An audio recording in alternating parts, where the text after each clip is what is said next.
I'm Loraine Ballard Morrill. We continue our special series focusing on our Clear Channel interns. We give them the opportunity to choose a subject that they're interested in and to actually produce and host that segment.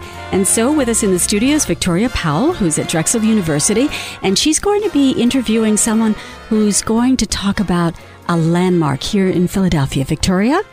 Today I will be speaking with Matthew J. Wolfe, attorney at law offices of Matthew J. Wolfe. He also serves as the vice chair of the board for Friends of the Boyd. I'm just going to ask you to describe the Boyd Theater in its heyday. What was it like? Well, the Boyd Theater is a movie palace. A movie palace is kind of defined by the size of the theater. It was actually built at the tail end of the silent picture era in the 1920s. And at that point in time, to draw people in, they made these buildings spectacular. And the Boyd is an example of that. And sadly, the only remaining example of that in Philadelphia. The craftsmanship that they built that theater is something that is not really conceived today. Mm-hmm. What was the role of the Boyd in its heyday? It was a movie theater primarily. It was built for some other uses, but it was rarely used for anything other than a theater. But back in the day, and I remember this from when I was a kid, of course I'm old, when a first-run movie opened, it opened at one theater in Center City, Philadelphia, and it stayed there for a first run. You know, one example, Ben-Hur, which opened at the Boyd in Philadelphia, played at the Boyd for a year.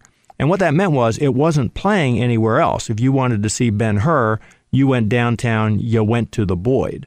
Now, I remember when I was a kid again, seeing John Wayne and Red Buttons at the old Fox Theater, which was another movie palace. But I remember going down there when I was a kid with my mom, which for me, growing up in the burbs, was kind of a big deal. But it was a first-run movie theater, until they changed and realized they could make more money by opening it in a few hundred screens rather than a single screen. That was the way they functioned. Now, how did Friends of the Boyd form as an organization? Well, basically, there was a developer who purchased the Boyd probably in the late 90s, and I think it was around 2002. They leased it back to the movie chain that was running it. And basically, the chain was in bankruptcy. They broke the lease and the theater closed. It was somewhat abrupt, and the developer ended up getting a demolition permit. So a number of people, really led by our current president, Howard Haas, just got together, and we managed to beat back the demolition permit. We managed to get the exterior of the building historically certified, which gives some protection to the exterior. Now, frankly, with the Boyd Theater, the real treasure is the interior. And we've worked with developers over time. We raised money. We got some foundation support. We had a series of movies that we showed at various locations that helped us, raise money for publicity, for security. You mentioned the interior of the Boyd and its importance. I was just wondering, what is the current condition of the inside of the theater, and have you witnessed it firsthand? Oh, absolutely. And it's in very good condition. At one point in time, when Clear Channel owned the theater, they were restoring the theater. And the people who were doing the renovations were like kids in a candy shop. They would restore part of it and bring out the old colors, and it would glow. They'd tear down some acoustical material, and they'd find a mural that had been covered up. They'd tear up some carpeting, and they'd find a tile floor that nobody had seen in, a generation.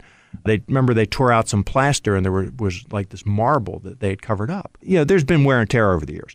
But the interior is intact. If we can get this restored and reopened, it will be a driver of economic development in downtown Philadelphia. What is your dream for the future of the Boyd? Well, I try and keep my dreams realistic. And, we need to get it open again so that people in Philadelphia can appreciate it. The problem is that it has to be something economically viable. Nobody's going to open up the Boyd Theater because they think it's neat. But my dreams are to get it open, get it in use, so that people can see, appreciate, and use it. Just restoring something and preserving it really isn't enough if it's not used. The bottom line is that it's going to be expensive to restore, it's going to be expensive to maintain, it's going to be expensive to operate. But we think that the economics are there for different uses, and our job as the Friends of the Boyd have been to try and assist with that. What steps can we take in order to support the efforts of Friends of the Boyd? Well, we are looking for donors, particularly people that are interested in this and willing to step up to the plate in a serious way. The website is the friendsoftheboyd.org, friendsoftheboyd.org. It gives you all the information, tells you what we're doing, has a lot of pictures that are worth exploring. We also have a Facebook page, which is easy to find if you plug in Friends of the Boyd, and we like people to like us. Those are the two ways to get information. There's a way on the website to sign up for the mailing list, and our president, Howard Haas, sends out regular mailings and updates people on things that are happening, especially in the area, but also just of general interest. Thank you. Thank you. All right, that was Victoria Powell, Drexel University student, interviewing Matthew Wolfe of the Friends of the Boyd. Can't wait to see what comes of this amazing and historic landmark. It'd be lovely to see it restored to its full glory. I'm Loraine Ballard Morrill.